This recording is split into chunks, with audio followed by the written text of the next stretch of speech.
Hi everyone, my name is Matt Haynes and this is part of my adventures as an audiobook narrator. What I am sharing on a weekly basis is what I'm calling my path for the week. The path is just a focus or a mantra that I use, or a certain technique that weaves throughout the week and makes my professional self-improvement even more fun and even more easy in terms of reducing suffering in the process, sometimes just known as angst or grind.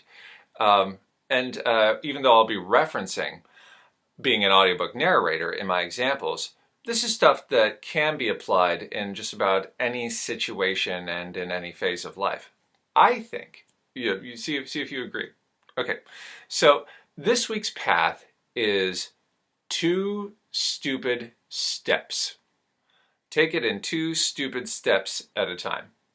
Now, what do I mean by that? Well, last week, even though I did some really good work in my opinion, I still had trouble with transitioning from my house to my studio space and getting set up. I succeeded doing it each time, but there was a grind where it's just like, do I really need to do this? If only I could just be in the space and magically ready to go. If not that, maybe I should just call it an early night. This is not something that I obeyed. This is not something that I took seriously, but it did lead to a certain amount of suffering. And I would like to reduce suffering and increase energy and drive in doing what I'm doing. So to get into the studio and be all set and ready to go, it involves packing up some equipment, it involves getting my shoes on, getting my jacket on, going from my home to my studio, getting in the studio, setting up the equipment, warming up, setting up my pages for the night, that sort of thing, because I tend to narrate at night. Now, how to do that without the grind and resistance inside? Here's what I'm going to play with this week, and I've already had some success with.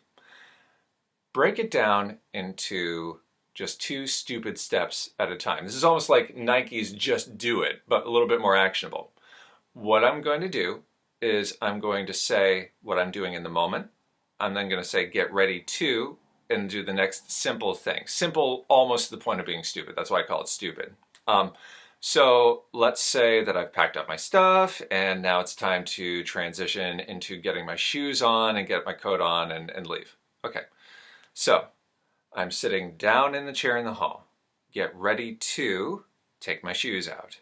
Shoes are being taken out. Get ready to put the right shoe on, putting my foot into it, putting a shoe on. Good. Now get ready to put the left shoe on. Putting the foot in the left shoe. Get ready now to tie the right shoe. You see how it works. What I'm doing, what's next? Stupid steps. Step 1, step 2, step 1, step 2, step 1, step 2. It sounds almost maddening when I say it out loud. I don't know if that's your experience when you hear it. But what I find when I'm actually doing it, and by the way, I don't have to say this out loud. I can be just doing it in my head. Sometimes I do say it out loud. What I find happens is that I actually relax. I tend to have more energy as I'm doing what I'm doing. And I also sometimes improve my time in doing it. I actually do it faster. So give this a shot. Take it in 2 stupid steps at a time. When there is something that you know needs to be done, there's a transition point between where you are and where you need to be in order for it to get done. And then take that transition 2 stupid steps at a time. And if it's a transition that isn't routine, you're not quite sure how to do it. For example, I've got a new setup as I'm recording and I haven't taken that setup down to clean up yet. Well, okay, take 30 seconds and just map out, okay, these are probably the best steps to do it. Then take those steps, 2 stupid steps at a time. Thank you for joining me on this adventure. And as your narrator, I hope that my voice and your ears meet again real soon.